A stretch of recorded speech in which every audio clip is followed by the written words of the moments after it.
छत्रपती श्री शिवाजी महाराज की जय. जय भवानी. जय शिवाजी. शिवरायांच्या पदस्पर्शाने पावन झालेल्या या पुण्य रायगड नगरीमध्ये प्रथमतः मी माझ्या वतीने तुमच्या पूर्ण ग्रुपच्या रायगड किल्ल्यावरती सहर्ष स्वागत करतो आणि थोडक्यात माझी ओळख करतो तुम्हाला. माझं नाव आहे राहुल ढवळे.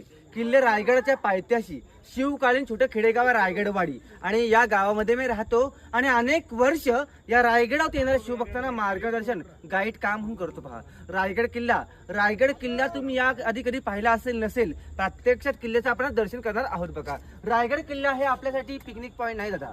रायगड किल्ला आपल्या मराठ्यांसाठी पिकनिक पॉईंट नाही तर राजांची राजधानी आहे आणि या राजधानीचं पावित्र्य आपण मराठ्याने राखलं पाहिजे. बघा, गडावरती येणाऱ्या शिवभक्ताने प्रत्येक शिवभक्ताने गडावरती कोणत्याही प्रकारचा गैर कचरा, कोणत्याही प्रकारचे पाण्याची बॉटल्स, रॅपरचा कचरा आपल्याला करायचा नाही. राजांची राजधानी कशी स्वच्छ राहील याकडे प्रत्येक शिवभक्ताने लक्ष घातले पाहिजे. बघा, हा रायगड किल्ला आपण जो की पाहतोय ना, हा रायगड किल्ला पूर्णपणे 1200 एकरचा किल्ला आहे. रायगड पूर्ण पाहायचा झालाच तर माझ्या माहितीनुसार रायगड पूर्ण पाहण्यासाठी 2 दिवस कमी पडतात. परंतु गडावरचे पठारी भाग जे की आहे ते 100 एकरामध्ये आहे, ते आपण एका दिवसातच पाहू शकतो. बघा, रायगड किल्ल्यावरती जाण्यासाठी 2 मार्ग आहेत.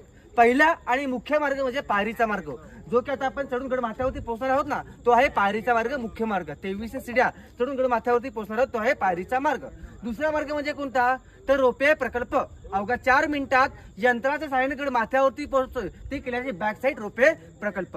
रायगड किल्ला काय आहे, रायगडाचे महत्व काय आहेत, हा फक्त एक पायी जाणारा शिवभक्त सांगू शकतो की ज्याच्या डोक्यातला घाम पायाच्या नखावर पोहोचणार आहे ना, त्या रायगडाचे महत्व समजणार आहेत. बघा, रायगड किल्ल्याची जर तुम्ही उंची पाहिलीत ना तर रायगडाची उंची आहे समुद्र सपाटीपासून 2851 फूट उंच रायगड आहे. तसेच पायथा ते माता तुम्ही गाडी पार केली आहे ना, तो आहे पायथा. तिथून गड माता 1375 फुटावर आपल्याला जायचं आहे. बघा, रायगड किल्ला आपण जो की पाहतोय हा रायगड